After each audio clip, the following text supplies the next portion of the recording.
નમસ્કાર બાળ મિત્રો. આજે આપણે વાર્તા સાંભળવાની છે ઉંદર અને સિંહની. એક જંગલમાં એક સિંહ રહેતો હતો. ઉનાળાના દિવસો હતા. આકરો તાપ હતો.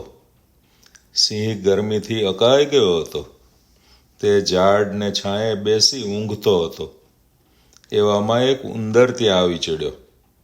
સિંહને ઊંઘતો જોઈ તે તેના શરીર પર દોડાદોડી કરવા લાગ્યો. ઉંદર સિંહની કેસવાઈ પકડી ઝૂલા ખાતો હતો. ત્યાં તેની પૂંછડી સિંહના નાકમાં ભરાઈ. તેથી સિંહની ઊંઘ ઉડી ગઈ. તેણે હાક છી કરી છીક ખાતા ખાતા એક ઉંદરને ભાગતો જોયો. તેણે નાસતા ઉંદરની પૂંછડી પોતાના પંજાથી દબાવી દીધી. ઉંદર ખૂબ ડરી ગયો. તે કરગરીને બોલ્યો, સિંહ દાદા, આપ તો જંગલના રાજા છો. મારો એક ગુનો માફ કરી મને છોડી દો. જરૂર પડશે ત્યારે એનો બદલો હું વાહી આપીશ. સિંહે સાંભળીને હસી પડ્યો અને બોલ્યો, ઉંદરડા, નાનકડા જીવડા જેવો તું હોય મને શી મદદ કરવાનો. ઉંદરે હાથ જોડી ફરી વિનંતી કરી, સિંહ દાદા, એક વખત મને જીવતદાન આપો. તમારો ઉપકાર જિંદગીભર યાદ રાખીશ. આટલું બોલતા ઉંદરની આંખમાં આંસુ આવી ગયા. નાનકડા ઉંદરને રડતો જોઈ સિંહને તેની દયા આવી. તેણે ઉંદરને જવા દીધો.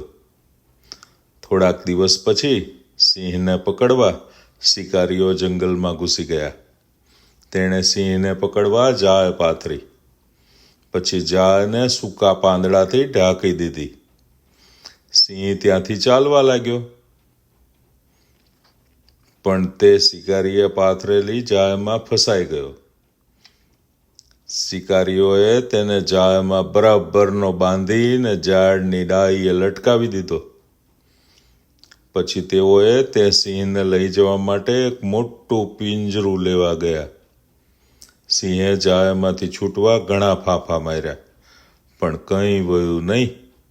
થાકીને સિંહે ગર્જના કરવા માંડી.